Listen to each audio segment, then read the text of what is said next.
اس نے کہا میں تو شوٹنگ کر رہی ہوں 10 بجے فارغ ہوں.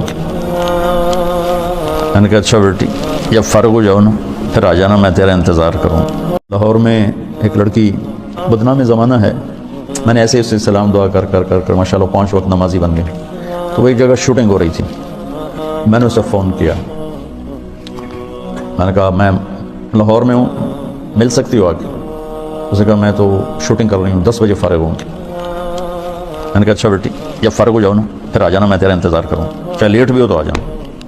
یہ ہے کوئی 8 بجے کے بعد. 9 بجے پوری شوٹنگ ٹیم، باقی اداکار، ڈائریکٹر، کیمرہ مین سارے وہاں پہنچ گئے. میں بڑا حیران ہوں، میں نے کہا ہے تم تو کہہ رہی تھی میں 10 بجے فارغ ہو گئی.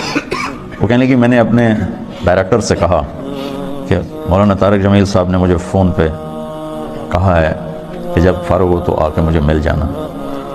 وہ ڈائریکٹر بھی سامنے بیٹھا تھا. تو یہ کہنے لگے کہ مولانا طارق جمیل صاحب تیرے جیسی لڑکی کو فون کریں گے، یہ کیسے ہے؟ انہوں نے کہا آپ یہ کہتے ہو تو مجھے بیٹی کہتے ہیں. تو اس نے کہا شوٹنگ آف کرو. پورا سارا شوٹنگ کا جتنا بھی عملہ ہے، چلو چل کے مولانا کی ملاقات کرو. میں اس آدمی کو دیکھنا چاہتا ہوں جو ایک طوائف کو بیٹی کہتا ہے. اللہ مجھے بڑے بول سے بچائے، اللہ مجھے بڑے بول سے بچائے، اللہ مجھے بڑے بول سے بچائے. جتنا مظلوم یہ طبقہ میں نے جا کے دیکھا ہے، بہت مظلوم طبقہ ہے، بہت مظلوم طبقہ. مرد کی ہوس پوری ہوتی ہے اور لڑکی کے ماتھے پہ طوائف کا داغ لگ جاتا ہے. اس کا کالر سفید رہتا ہے، لڑکی کے ماتھے پہ طوائف کا داغ لگ جاتا ہے.